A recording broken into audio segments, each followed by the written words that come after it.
Díade agus beannachtaí na féile pádraig go gach duine bhfuil fécinn dearan fí seán seo.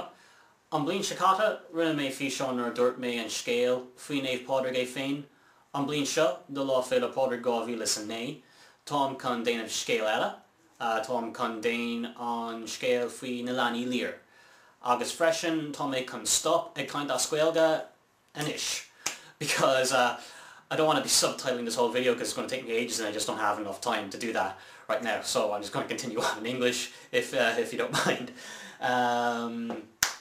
So yeah, I am going to do the story of the Children of Lir. Just a small disclaimer to anyone out there who might be more familiar with the story than me or than others, whatever. I'm only going to do a summarized version because then the video would be way too long if I did the full detailed version of the story. If you look up on the internet, you'll find actually a lot of summarized stories and a lot of stories where there's a lot of minor details changed and stuff. I find the best version of the story I found was this book, in this book here, Ancient Irish Legends by Pádraig O'Farrell. So if you go down to a bookstore and try and find that, and there's lots of other stories in there as well, of different Irish legends. With this story, the Children of Lir,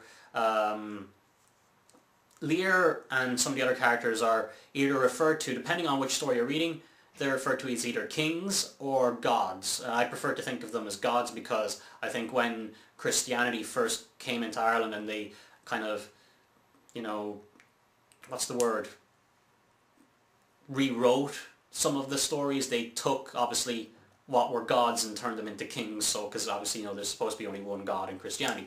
So I prefer to think of them as gods.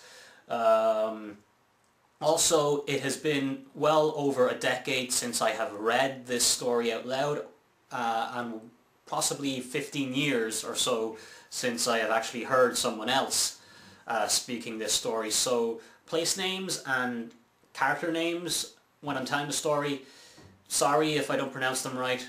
The words just don't seem right to me anymore. They don't sound right to me and I can't figure out why. Maybe I am saying them right, I'm just not sure. But yeah, apologies if I do mispronounce a few words here and there. So yeah, that's it for the intro.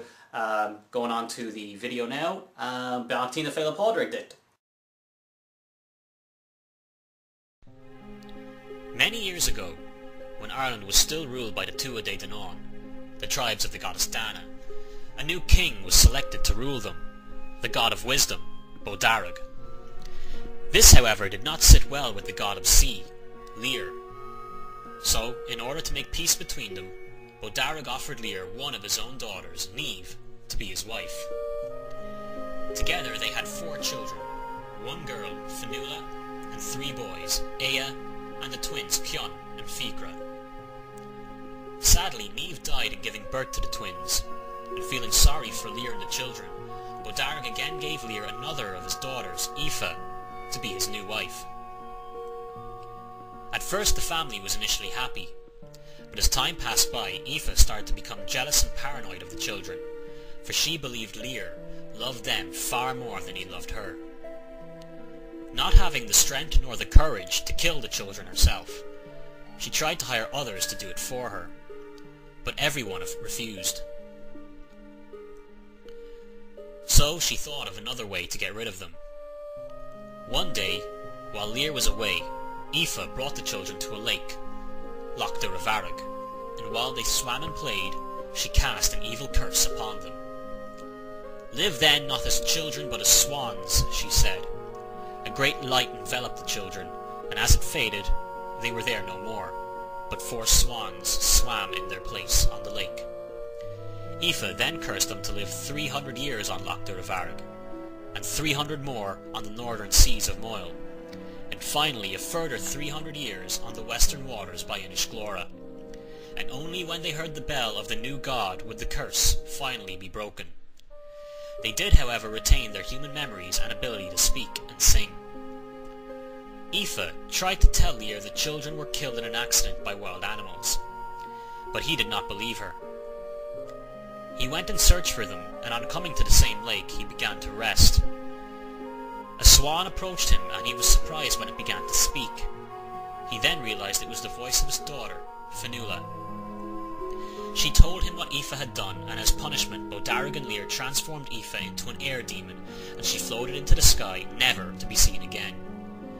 Bodarg made a new law on that day, a law that said no swan was to ever be harmed or killed in Ireland ever again. To this day, superstition still considers it extremely unlucky to do so. Lir made sure that the children's time on the lake was pleasant. But as their first cycle of 300 years ended, they were forced to move as the curse dictated to the stormy seas of Moyle. Here their time was not so pleasant. Great waves tossed them about, and northern winds blew ice cold. Often they would get separated in the storms, but would eventually find each other again.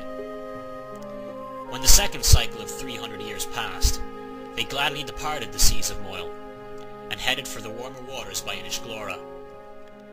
Here they would often sing as they swam off the shores, and one day, near the end of the final 300-year cycle, a monk, who was sent by St. Patrick to build a church in the area, heard them singing and approached them.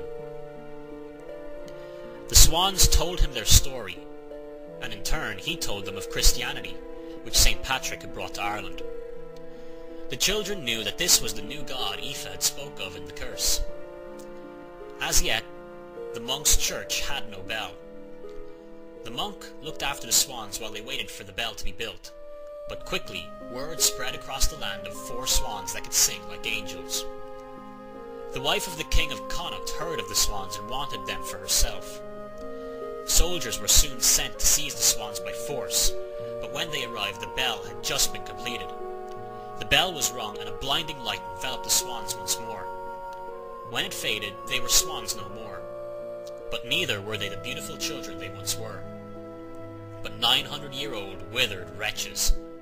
The monk quickly baptized them, and they soon peacefully passed away. He then had them buried in the same formation that they swam and flew in, Fionnuala in the middle, with Cion on her right, Ficra on her left, and Ea at her head. It is said that as they died, the monk saw a vision in the sky of a laughing girl and 3 handsome boys. It was then he realized why St. Patrick had sent him to the area. He was sent to find the swans and be with them when the curse was lifted, so that he could save their souls through baptism.